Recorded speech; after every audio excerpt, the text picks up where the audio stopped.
All right, hey, I just wanted to check in from a slightly different point of view. I was thinking about it. I was like, why do I never record in front of my little bookshelf here? So here we are. But I wanted to check in because I finished Eragon by Christopher Paolini, and I wanted to talk about it. This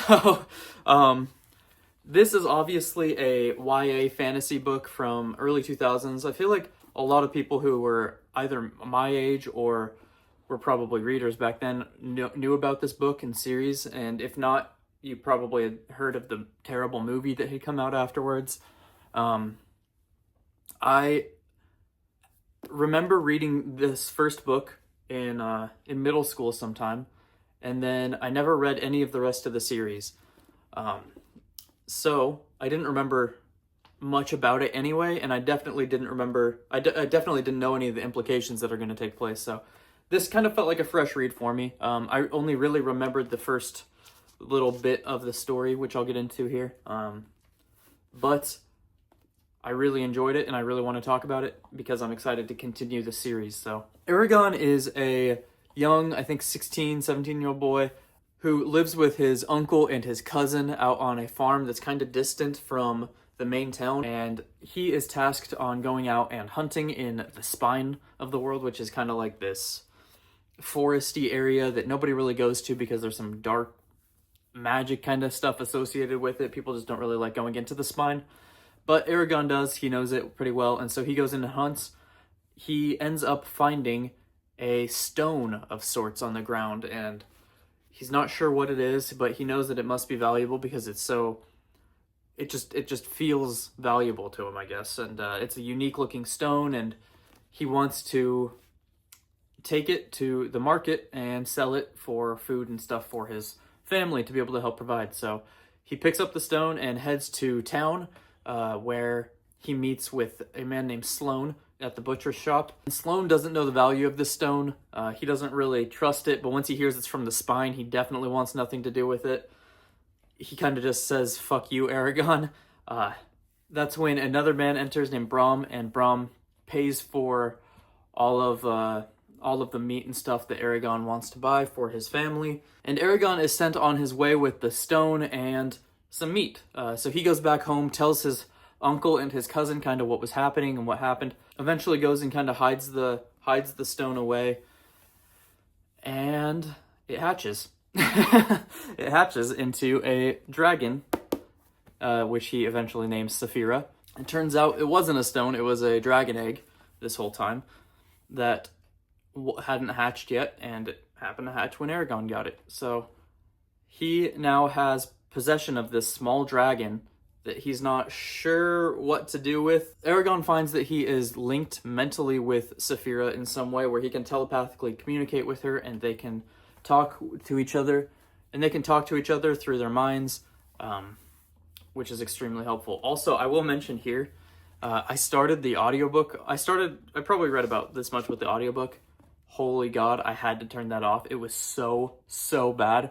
The voice for Eragon already was really annoying. It reminded me of Hermione from the Harry Potter Audible series, which was my least favorite character in that. And for some reason, he made Eragon's voice sound like a whiny teenage girl for some reason. I don't know why. And then also Saphira literally sounds like the Cookie Monster. And I was like, I can't do this. I can't. It is bad. So I would highly recommend steering clear of the audiobooks. I stopped it right then and was like, I'm just physically reading this shit because it is not good. But one day he is out with Saphira, and there is a huge thing of smoke coming from the direction of his farm. He rushes back there to find it's all on fire.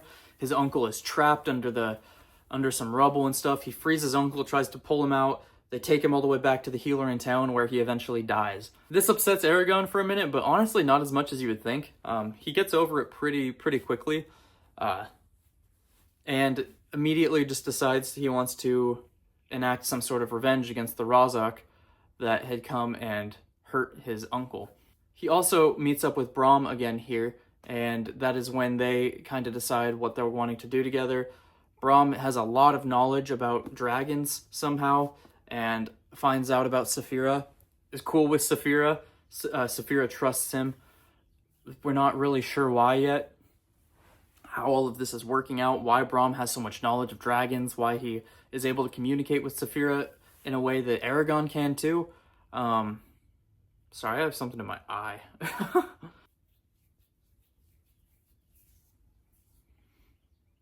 That's better. But we do know that they want to leave town and go and track these people that killed his uncle. So that is kind of the beginning premise of the book and where I'm going to go as far as spoiler-free section. The rest of this is kind of going to get into more spoiler territory. One thing I do want to mention, though, is that this whole beginning sequence, what I described, feels very, very, very much like the Wheel of Time. Just like the Eye of the World here. It's a main character that lives weirdly far away from town in a farmhouse. He's a farm boy who's also the chosen one in some way. There are creatures in Eragon named Urgles that are literally Trollocs from the Wheel of Time. There's a scene where the main character has to take his uncle to the healer in town. He's whisked away on this grand adventure. It is like the Chosen One storyline, right? But this feels just very much like the Wheel of Time. There's actually a passage that I'll try to remember to put it up here, but it is literally, it feels like it was lifted out of the Wheel of Time. It's pretty damn close. So anyway, Braum, Saphira, Eragon, and their two horses are all going on this adventure, tracking these Razak down and trying to figure out what the hell is happening. Along this time, Braum is slowly training up Eragon. He teaches him to read. He teaches him to fight with a sword a little bit better. And a lot of the middle of this book is them just kind of following leads and ending up in different towns, trying to figure out where these Razak are going, what the deal is. This all keeps taking place until they end up at a town where the Razak must be, because Eragon gets attacked by them. And Braum fights them, dies, unfortunately dies during this fight. Right before he dies, we learn that he was a dragon rider as well. He was one of these people that existed before, that they had this special connection with dragons. The eggs would only hatch for them, and that's what happened with Eragon. And he was once a dragon rider, and he's lived hundreds of years, because that's just how it works. As these riders live a long time. They are very powerful in magic. They're great fighters. They have connections with their dragons, and it's a really cool little army thing that they had going, and it all got wiped out years ago, hundreds of years ago. It was all wiped out during this fight against Galbatorix, which is like the king, and he also has a dragon and is trying to get this little army of dragons together. He had 3 dragon eggs. One was stolen, which ended up being Saphira, and he has 2 more dragon eggs still in his possession that we don't know if they have a rider yet. We don't know if they've hatched. We don't know what's going on with those dragon eggs. We haven't seen Galbatorix yet, but we have heard about him a lot. We've heard a lot about what he's kind of doing in the background and how bad of a guy he is. This is also the same time that we end up meeting Murtag. I don't know how to pronounce his name. I think it's Murtag. Murtag is another boy that's just a little bit older than Eragon, kind of looks like Eragon. He fights like Eragon. In my opinion, I think there's something there. I think there's some sort of relation there. I don't know yet, but theory-wise, I feel like there's something going on there. Just because of how tropey the beginning of this book was, I really feel like it's just going to be tropes on tropes, but we'll see. Murtag is kind of mysterious for a bit. He does save Eragon from the shades that are attacking him, and we think that he kills them. Turns out he didn't actually kill them. Unable to kill a shade, you have to stab them directly in the heart, and he did not do that. So he just injured them to the point where they kind of teleport away. So that transpires. Eragon is kind of meeting Murtag. There's never a heart-to-heart moment with Murtag until way later in the book, which also rubbed me the wrong way for a very long time, because I was like, we don't know shit about this guy, and he's just joining the adventure. Without being able to trust him too, because Eragon tries to kind of like look into his mind, but he finds that it's blocked off. There's like a wall that Murtag has put up around his mind, so we can't look in to see if he's trustworthy, to see if he's lying to us. We don't know about this guy, and I don't trust that. I don't like not having that heart-to-heart moment before the adventure really began with them. So it feels like 2 strangers kind of with a similar goal, because Murtag, we find out eventually, his goal supposedly has been to hunt down these Razak as well. We also find out that Murtagh was the son of a powerful servant, one of Galbatorix's favorite servants. That servant ended up being killed by Brom himself a while back. Brom had stolen the sword that he had used, which is this like red blade that's like this elven made sword that's really special, powerful. Brom stole that, and now it's with Eragon right now. So there's just that extra layer of like distrust that I'm like, why is Murtagh even with this guy? Murtagh is saying that he's rebelling against his government as well, but it doesn't feel that way. He's not making any real good points for it, and it just kind of feels like he's lying to Eragon throughout a lot of this adventure. Again, I don't know if that's true. This is the theory. They decide that they are going to go and seek out the Varden, which are a group of people that at one point housed and cared for this egg that Saphira has now come out of. They're a very hidden group of people, and not a lot is known about them. But Eragon keeps having these little mental connections, like dreams sort of seeing this girl locked in a cell named Arya. Did we free Arya yet? This might have actually happened a little bit before the Murtagh thing, now that I'm thinking about it, but he's essentially keeps seeing this girl in this cell, and he's wanting to go free her. And in one of the towns they're in, Eragon actually does get captured and arrested, ends up breaking free and also finding this girl, Arya, and taking her with them. So it is Eragon, Murtagh, Saphira, Arya, and I believe 2 horses still. And the reason they had even went to that town was to sell Brom's horse off, because he died and they were just getting rid of it, I guess. They were selling a horse off because they didn't need 3 horses. So now they have this Arya girl. They're camped out trying to figure out what to do, and Arya communicates with Eragon through mental communication, I guess, because she's drugged up, she's passed out, zonked out, not conscious. She needs healed. She's not in a good state.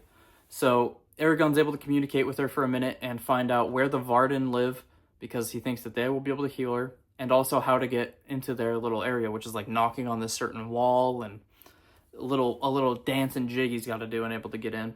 The issue is that this area is located across this vast desert. Here's on the map. Here's where a lot of the... So over here is where most of the story had kind of been taking place, and this is that giant desert that I'm talking about here. So they have to cross a huge desert and able to even find this area. Eragon finds that he's able to pull up water through the ground and kind of create a little pool of water for them to drink out of in the desert. I think that is really cool. He's practicing and using a lot of like new magic, using this ancient language that he's been learning, that he learned from Brom, and is kind of like trying to figure out how to use certain words together to do things. It's a really cool mechanic. I really like it a lot. But they end up getting across the desert to the Varden, and the Varden do not trust Murtagh one bit, because essentially when they get there and finally are able to get in, there are 2 like twins there that want to look into their minds and able to see if they can actually trust them.